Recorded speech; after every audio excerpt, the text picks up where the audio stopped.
Aiden Lee and Aleksandr Osetrov in the featherweight division.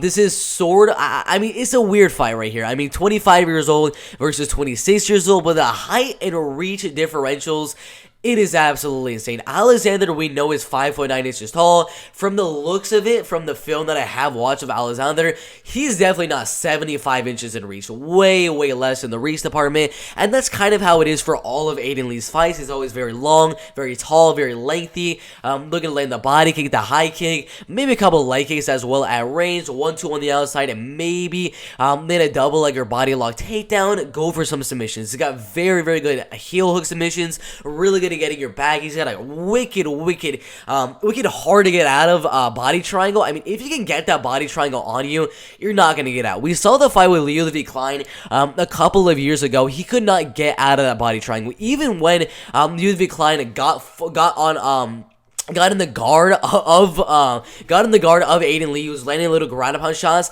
Aiden Lee literally pulled up on the head of Ludwig and did that, used his body lock, and reversed, and got the back of Ludwig Klein, like, really, really easily. So, the grappling of Aiden Lee, I think, is going to be much, much better than Aleksandr Osetrov. Maybe the wrestling might go Osetrov right there, but the grappling of Aiden Lee is much, much better. The kickboxing, I think, is going to be a little bit better. The boxing of Aleksandr is going to be better. So, it really matters in the striking. Can Aleksandr put on the pressure, close the distance, and land those boxing combinations? Or can Aiden Lee use his height, use his reach, keep at range, jab, 1-2, leg kick, body kick, all that type of stuff? Because if Aiden Lee can keep range, he's going to win the fight in the striking. And in the grappling, I believe Aiden Lee will be able to defend the takedowns of Aleksandr, or use his submissions to use those to get back up on the feet. So I mainly think this one is going to be a striking fight. I can see some wrestling and grappling mixed in from either guy, because Osetrov is a very solid wrestler and Lee is a very solid grappler. So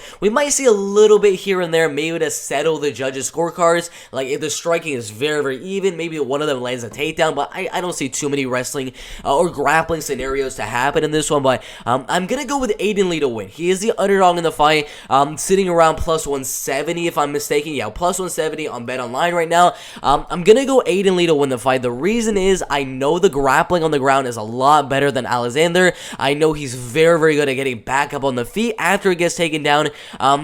And I don't see Aleksandr being able to control the fight on the ground that well on Aiden Lee, especially with that the submission attempts of Aiden Lee constantly going for triangles, going for arm bars, trying to reverse the position. It's going to be way too tough for him to control the fight on the ground. In the striking, I think Aiden Lee is going to land the more powerful shots and be able to keep that range and win the fight by a decision right here.